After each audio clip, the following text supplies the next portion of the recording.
आणि आपण थेट नागपूरमधली दृश्य बघतोय। नागपूरमध्ये देवेंद्र फडणवीस यांच्या उपस्थितीमध्ये ही तिरंगा रॅली सुरू झालेली आहे।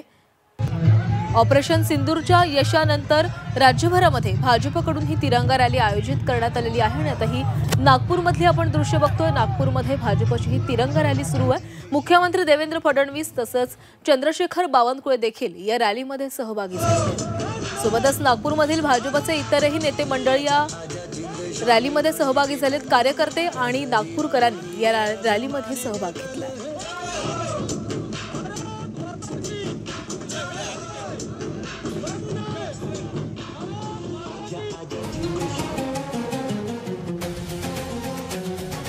सध्या ही नागपूरमधली आपण लाईव्ह दृश्य पाहतोय।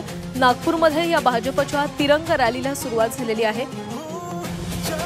मुख्यमंत्री देवेंद्र फडणवीस तसोबतच आशिष देशमुख या ठिकाणी आपण पाहतोय।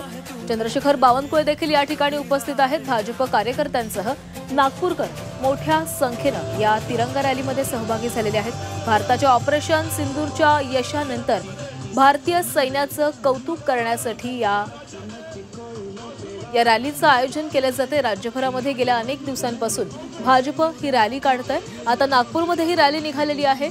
स्वतः मुख्यमंत्री देवेंद्र फडणवीस या रॅलीमध्ये सहभागी झाले। भारताने पाकिस्तानच्या हल्ल्याला ज्या प्रकारे प्रतिहल्ला करून उत्तर दिलेलं आहे, भारतीय सैन्याने ज्या प्रकारे पाकिस्तानचे सर्व डाव उधळून लावलेले आहेत आणि ऑपरेशन सिंदूर राबवलं।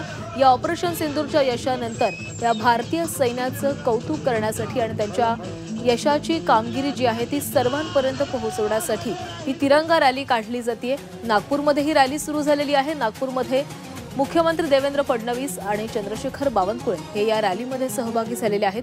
अनेक भाजप कार्यकर्ते आणि नागपूरकर आपण या रॅलीमध्ये सहभागी झाल्याचं पाहतोय।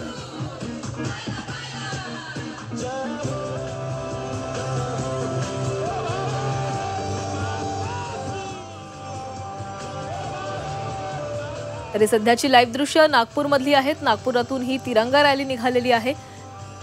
राज्याचे मुख्यमंत्री देवेंद्र फडणवीस आणि चंद्रशेखर बावनकुळे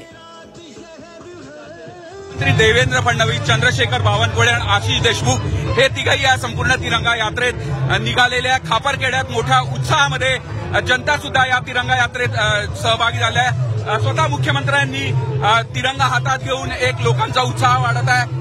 आजूबाजूच्या गावातील लोक, परिसरातील लोक सुद्धा मोठ्या संख्येने संपूर्ण तिरंगा यात्रेत सहभागी झालेले आहेत। एकूणच भारतीय सैन्याचं सिंदूर ऑपरेशन दरम्यान दाखवलेलं शौर्य आणि भारतीय सैन्याला सलाम करण्याकरता जे मोठ्या कठीण प्रसंगाने अवघड प्रसंगात सुद्धा सीमेवर तैनात असतात या सगळ्या सैनिकांना सलाम करण्याकरता ही तिरंगा यात्रा काढण्यात आलेली आहे। झी मीडियासाठी व्हिडिओ जर्नलिस्ट सातपुते, अमर काणे, नागपूर।